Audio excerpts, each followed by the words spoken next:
Hello, today's Marilyn Monroe's birthday, and I wanted to do a special video talking about some of my favourite films and some of yours, as voted by the people, the users of IMDB.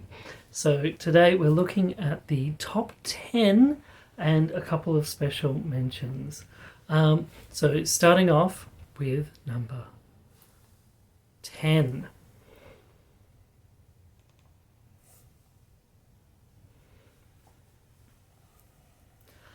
Okay, so starting off at number 10, we have Don't Bother to Knock. So, some of you probably know about this.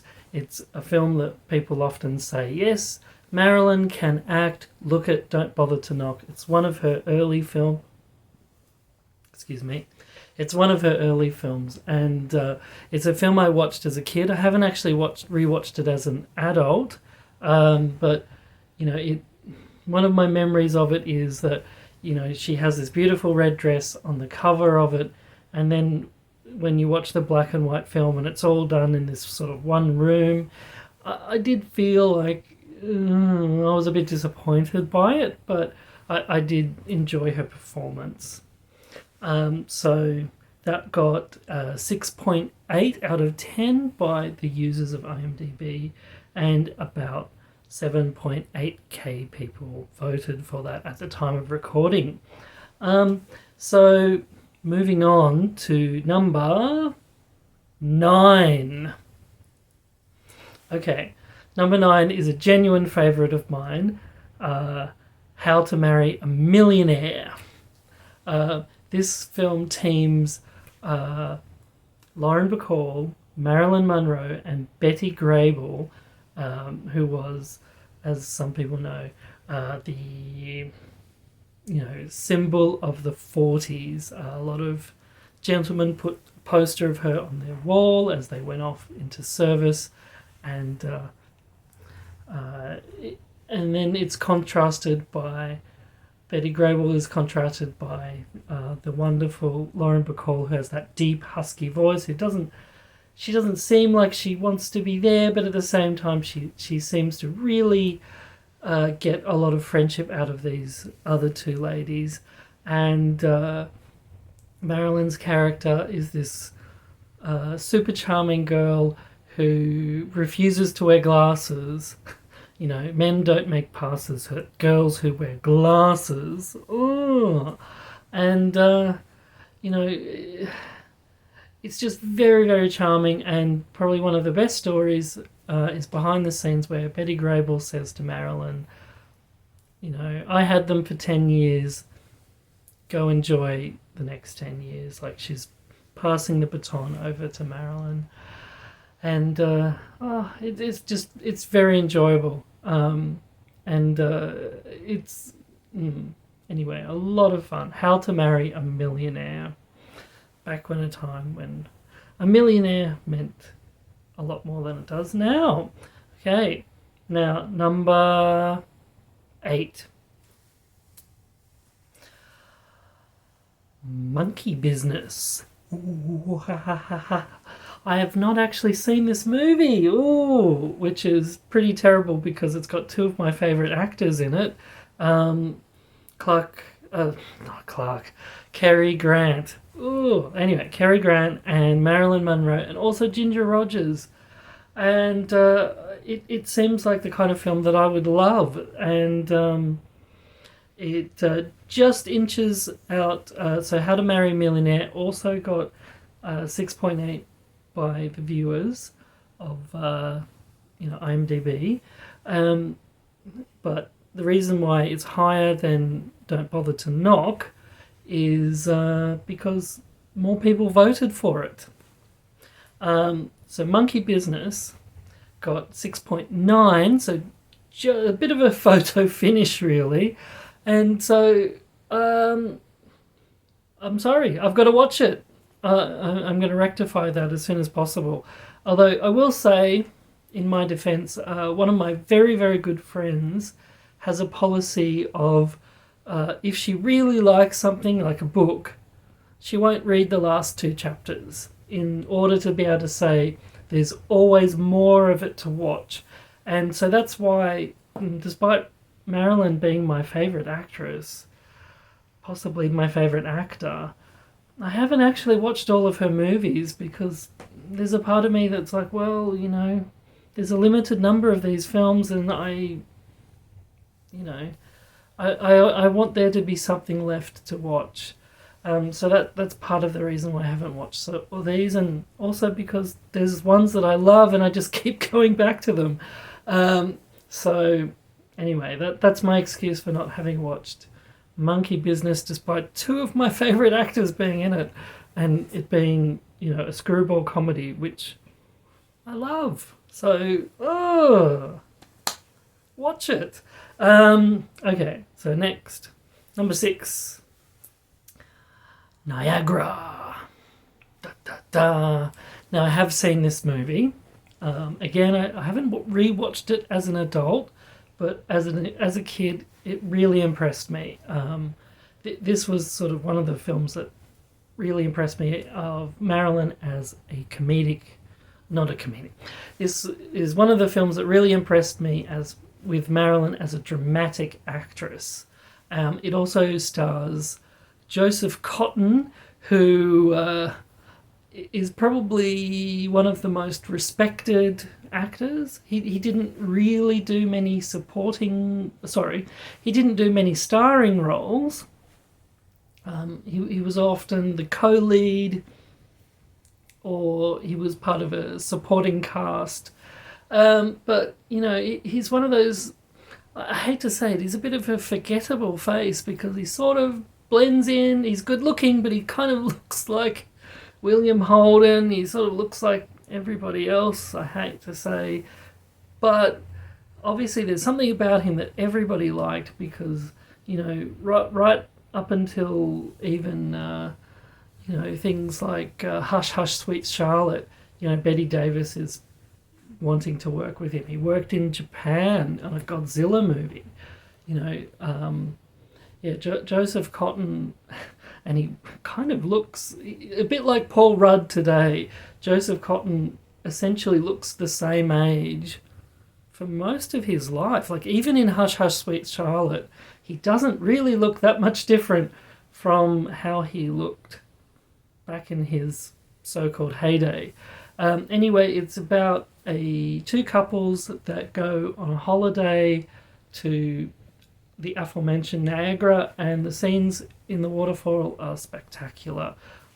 Strongly recommend watching this film noir. It's a great movie. Okay, so coming in at number 7, Monkey Business. Okay, coming in at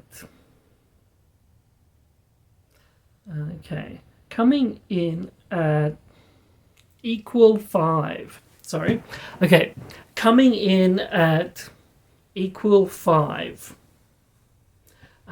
Both of these films are incredibly famous, and both of these films are probably the films that we all associate with Marilyn Monroe. And they got about 20k votes apiece, and they both got the same score. So I have to give them an equal billing, even though they're probably two of her most iconic roles, and they are Gentlemen Prefer Blondes and The 7-Year Itch. Wow. So I have now... One of these films I've watched maybe once, and one of these films is a film that I've watched over and over and over and over and over again. It's probably one of my favourite musicals of all time. So let's start with my favourite one, Gentlemen Prefer Blondes. Now, this is a co-starring role. It's Marilyn and Jane Russell, and I have to admit, as much as I love Marilyn, I kind of love Jane Russell in this role more, just because I kind of want to... I just love the way she acts in the movie. But, it's their friendship. it's quite interesting how a lot of these films, I think that's why women like Marilyn, whereas say like an Anna Nicole Smith or like, you know, these other kind of, maybe even a Jane Mansfield. I think that's why there are female fans of Marilyn, because a lot of Marilyn's films are actually these stories of female friendship, and you know, she's part of those groups, and I think we relate to Marilyn through Jane, through Jane's love for Marilyn, you know, through Jane's forgiveness of some of Lorelei Lee. I shouldn't say Marilyn, through some of Lorelei Lee's not so great behaviour, to be honest. So anyway, I just love the film. I love the musical numbers, even though there aren't that many. I hate the diamond guy, but I've watched him in another film, and I guess he plays characters that you're supposed to hate. So maybe he's a nice guy in real life, James Colburn. But in any case, not James, Charles Colburn is his name. But anyway, it's just, if you haven't watched it, obviously the centerpiece of the film is Diamonds Are a Girl's Best Friend, and it is as glorious and beautiful and amazing and show-stopping as any a number. But, you know, unlike perhaps the next film that I'm about to talk about, it's not the only reason to see it. Like, from start to finish, this is a great movie. It got a 7.1. To me, it's a 10. I love this movie. Now, the movie that, maybe not going to agree with me, going to be like Donald O'Connor, but anyway, I'm sorry, I'm not a fan of 7 Year Itch. I do need to rewatch it as an adult, you know, perhaps as a grumpy middle-aged man that I am now. I'll probably relate to the man in the story a lot more. Marilyn plays essentially herself, which is kind of interesting to think about with, you know, if you think of the type of films that Billy Wilder made with her, or could have made with her if you watch my other series. He does sort of peg her in a certain way. Anyway, she plays the girl, and there are things that happen in real life, and there are things that are only in the fellow's imagination. This is obviously the film where it's very, you know, her most iconic image, you know, with standing on the train grates and the dress coming up. This is the film it's from, and it's basically, I guess you could, if you're going to do a film festival about hot summer nights, you could have a pairing of the 7 Year Itch and Do the Right Thing. That would be an interesting pair. I have to give it a rewatch because I think I love Billy Wilder, so I'm probably going to like it better as an adult. But I have to say, it wasn't my favourite of her films. Okay, now we're getting close. Okay, now we're going up. All right, so number 4. Okay, it is The Misfits with 7.2. Now again, another all-star cast. We've got Clark Gable, we've got, of course, Marilyn Monroe and Montgomery Clift, and Thelma Ritter, who is going to appear again in this list very soon. Anyway, so The Misfits is this is the film that even people who aren't fans of Marilyn often cite as being one of her greatest performances. I believe that she wasn't that happy with the script because she had asked her husband at the time, Arthur Miller, to write a screenplay for her, and just like Christopher Robinson, I think that's his name, who asked his father to write a story for him, and Winnie the Pooh was essentially about him. And Marilyn felt the same way. Like, she was very unhappy. Like, I asked you to write a story for me, not about me. And a lot of the film is this very meta film. And if you want to dive in deeper, dig in deeper, I suggest watching a film channel which is much, much, much bigger than mine. Be Kind Rewind. It's fascinating. But it's definitely a film that's well worth watching. Again, it's a film I've watched, but I don't feel compelled to re-watch.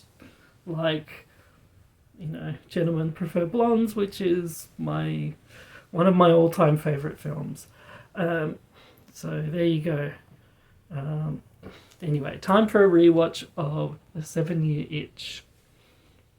Okay, so coming in at number 3. Sorry, the Misfits got 7.2. Okay.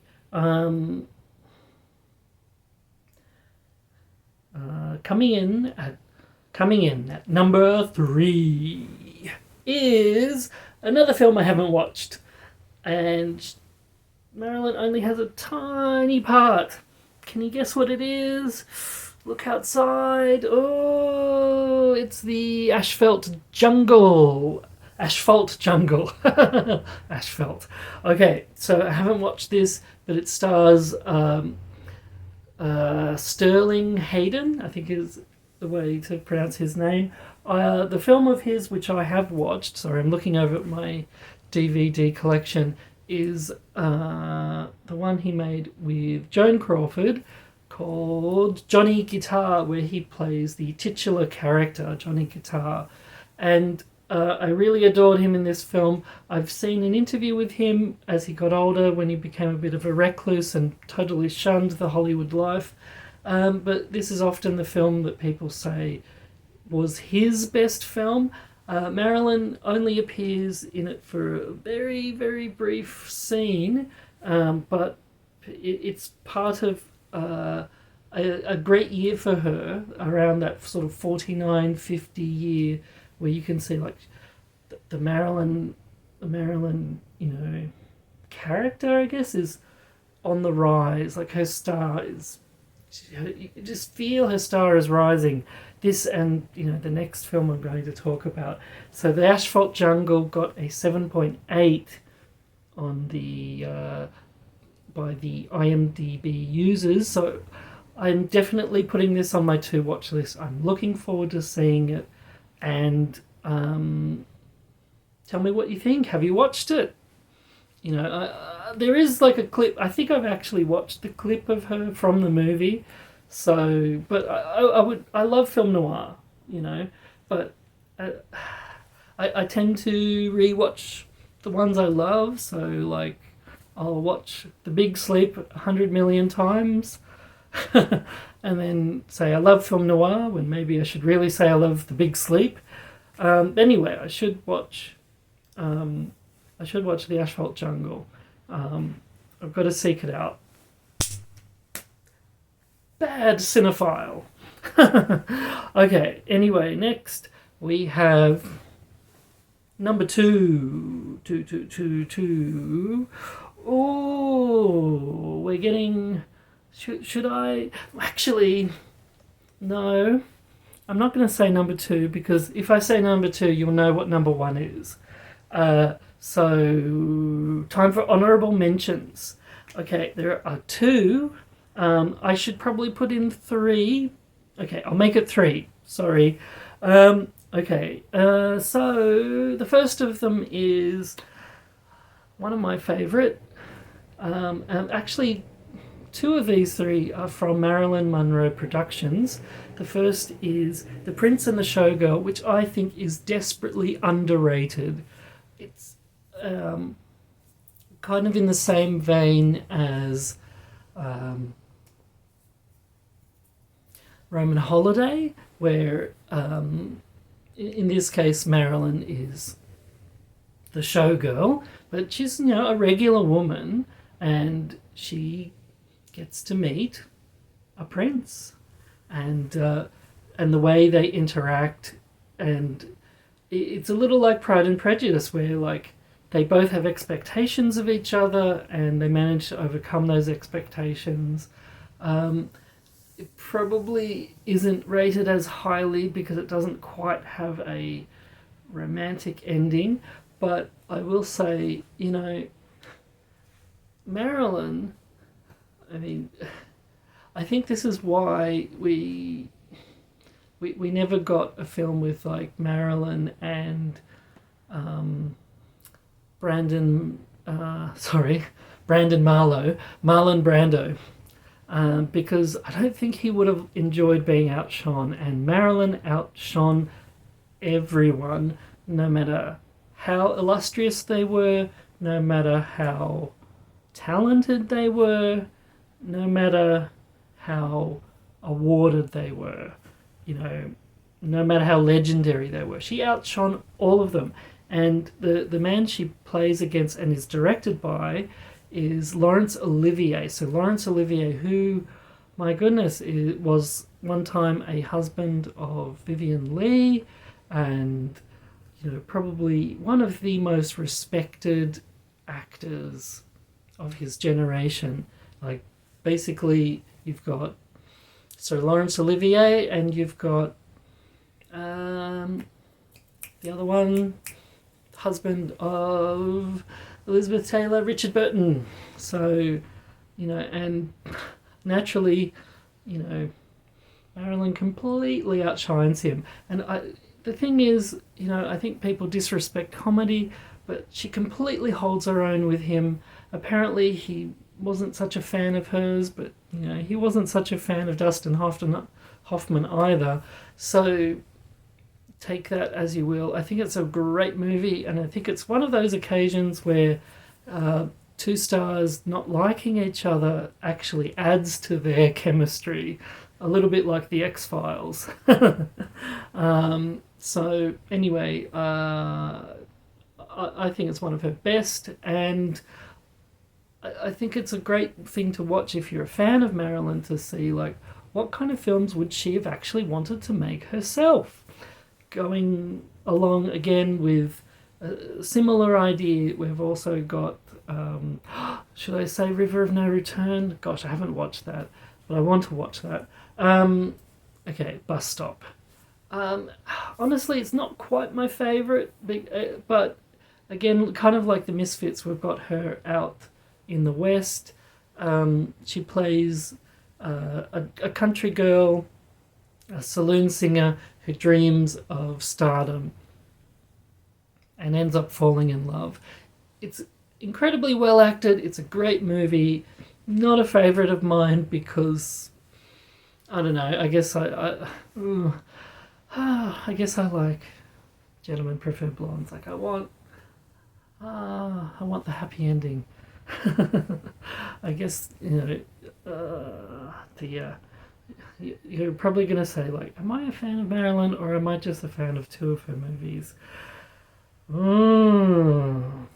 Three of her movies, maybe. Anyway, look, there you go. Bus Stop is a great movie, but even though it technically has a happy ending, I'm kind of rooting for her to become a big star. Anyway, so there's Bus Stop, and those are the two films which she produced herself, and I think it would have been very interesting to see what she would have done, because I think had she lived, she would have probably gone more into producing once the Hollywood system sets her free, let's say. Okay, now there's one more, and okay, it's not the best movie in the world, but look, if it's Sunday afternoon, this is a great, great, great film to watch. And, for you and me who didn't live in these generations, it's probably the only way for us to see, except for like the grainy clips of the Judy Garland show, to see Ethel Merman sing her signature song, "There's No Business Like Show Business," and which is the title of the movie, because Hollywood did try to bring Ethel into Hollywood with 2 films, "Call Me Madam," which I haven't seen but is on my watch list, and "There's No Business Like Show Business," which is about a show business family. They're a vaudeville family, much like apparently I'm descended from. Vaudeville! Oh gosh, I wish I could live in the Muppets. Anyway, so, and it follows their lives, and Marilyn plays the girlfriend of, speaking of Donald O'Connor. Wanted to call him Donald Glover. No, Donald O'Connor, who of course was in Singing in the Rain, which is again like, I mean, everybody says that's the best musical of all time. I would argue that maybe Gentlemen Prefer Blondes is just as good, but I know why people always talk about Singing in the Rain. But anyway, I love seeing Marilyn's number in this film, and you know, she steals the movie once again. But again, it's the reason to watch it is not just Marilyn, but it is to hear the glorious "There's No Business Like Show Business" sung by the one and only Ethel Merman.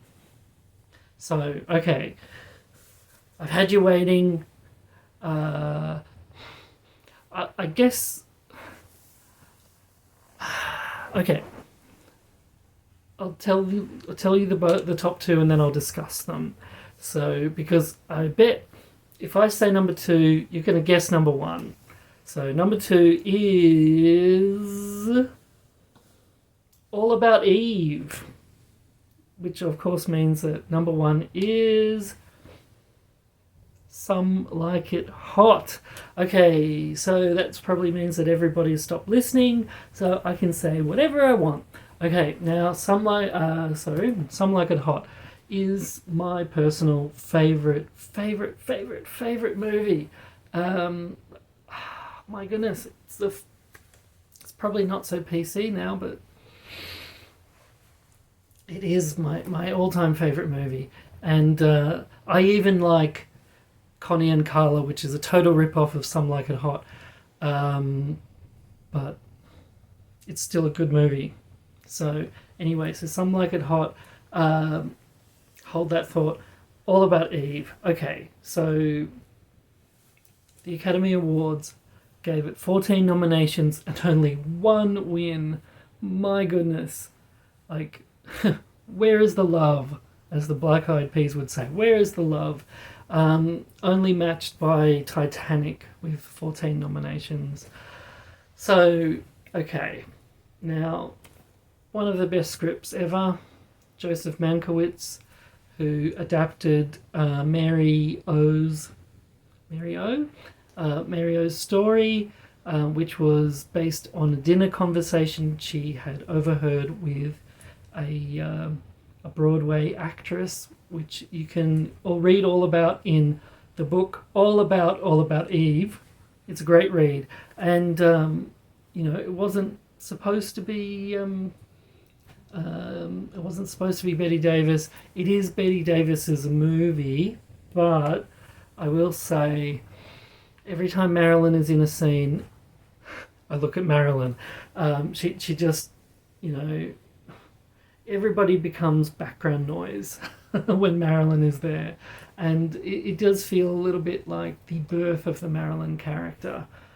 She's wonderful in the movie as. She's the niece of the theatre critic, and it seems like she's,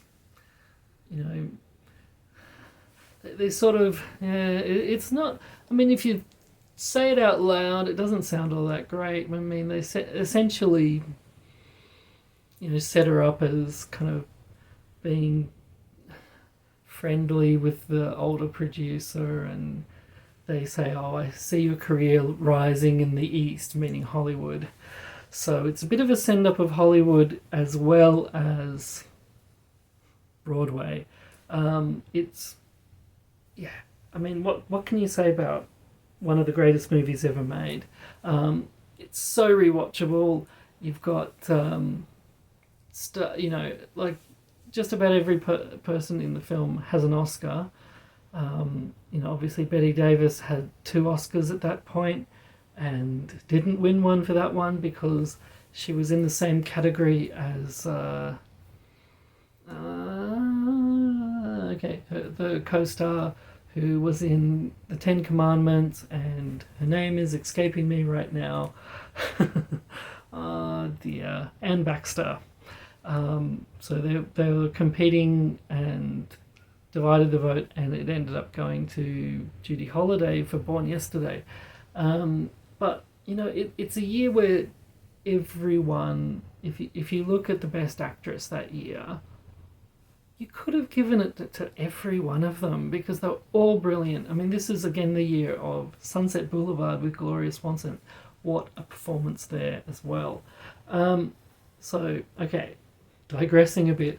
Anyway, Marilyn is great in the movie. And yeah, it's well worth watching and well worth rewatching. And Marilyn is great in it. She really, really is great. Anyway, it's, sorry, I should say, it got a 8.2 from the good people who vote on IMDB, which is actually the same score as Some Like It Hot. Again, Some Like It Hot pips it to the post because more people voted for it, so probably more people have seen it. So I think probably the thing we can learn from this is that not enough people have watched Marilyn's dramas. Like, okay, yeah, I mean, I'm just as bad. I haven't watched all of her movies, but come on, guys. If you're a fan of Marilyn, watch her dramas. Watch these other films. They're amazing films, and she is great in them. Just because they're ensemble pieces doesn't mean, she holds her own. Like, Marilyn, even though, like, she was nominated for 2 BAFTAs, she won a Golden Globe, which, it's a bit of a payola award. Allegedly. Allegedly. If I win one, I'd be so happy. I would be, actually. So anyway, might have to cut that out, or I might not because I'm an idiot. But anyway, everyone just go watch her movies, because some of these are really, really underseen. Now, obviously, Some Like It Hot. It's my favourite film. I've done a poll on my channel's community tab before, and it seems like it might be your favourite movie of Marilyn's as well. But hey, it is what it is because it's one of the greatest films ever made. I don't think I could oversell it. Has possibly one of the best lines of Billy Wilder's career, of cinema history. Although I will say the last line of The Apartment is very good too. But Some Like It Hot's final line is incredible. And yeah, Marilyn is just she's great. She's great. I mean, you've all seen it. Just watch it again. She's fantastic. So, happy birthday, Marilyn. Gosh, I wish you'd been able to, yeah. Anyway, you can watch my other video to see how I feel about wishing she had been here to make more movies. Obviously, she wouldn't still be with us today. But anyway, Marilyn, happy birthday. Thank you for the movies. and I don't want to focus on the tragedy here. Mwah!